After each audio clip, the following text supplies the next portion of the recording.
I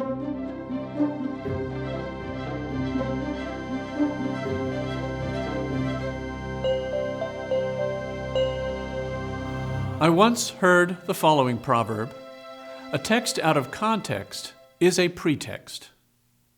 This reminds me of the story of a man who had a furious disagreement with his brother, so bad they were no longer speaking. The man decided to seek guidance from his King James Bible.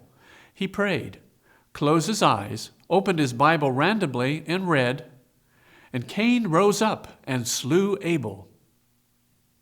Alarmed, he assumed he just hadn't prayed hard enough.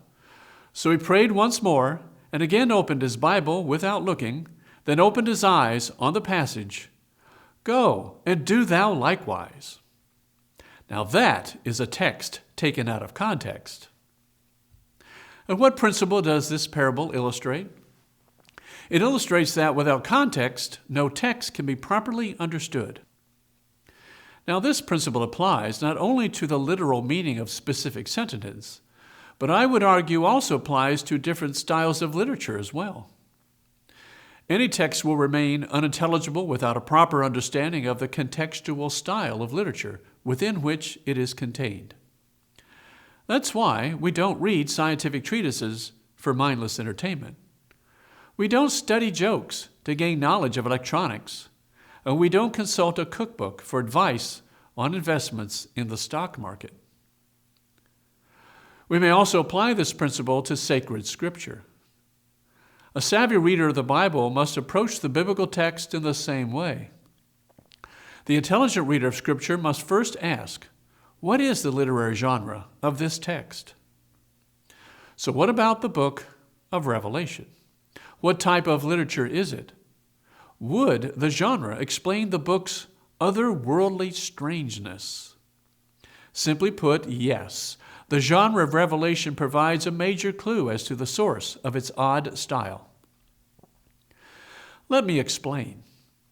Many Jews believed that after the prophet Malachi, the Lord had taken away the spirit of prophecy. This explains their utter amazement and enthusiasm for John the Baptist, who preached with the same authority and inspiration as did the prophets of old. Out of this vacuum, stretching from Malachi to John the Baptist, the Jews developed another genre of popular semi-prophetic literature. Scholars have dubbed this genre apocalyptic.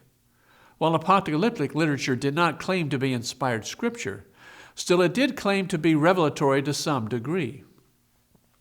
The scholar John Collins defines apocalyptic literature as, quote, a genre of revelatory literature within a narrative framework in which a revelation is mediated by an otherworldly being to a human recipient, disclosing a transcendent reality, and intended for a group in crisis with the purpose of exhortation and or consolation by means of divine authority.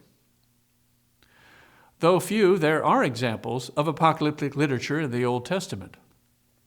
The latter part of the book of Daniel, the book of Zechariah, and some of the visions of Ezekiel.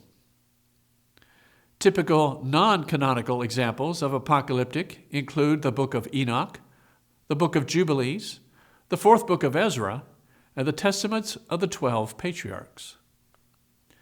However, if one were to read all these writings and then read the book of Revelation, he might be struck by a huge leap in literary and artistic quality. Simply put, the book of Revelation is a literary masterpiece. Revelation is an amazing patchwork of imagery from the Old Testament, integrated into one grand vision of God's purpose for humanity and the role of the church. For example, if the last several chapters of the book of Daniel were compared to the book of Revelation, we would see that John's vision incorporates much of the same bizarre images recast in the light of Jesus Christ. This is why the book of Revelation strikes us as so weird.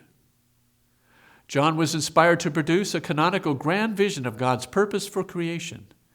This is a vision designed to summarize the implicit message of all previous revelation, and further to inspire us to become living saints. The point is this: if we approach the book of Revelation without an appreciation of the conventions of the genre of apocalyptic literature, we're almost certain to misinterpret it. Brothers and sisters, keep studying. This is Father James Thompson for the Western Dominican Province.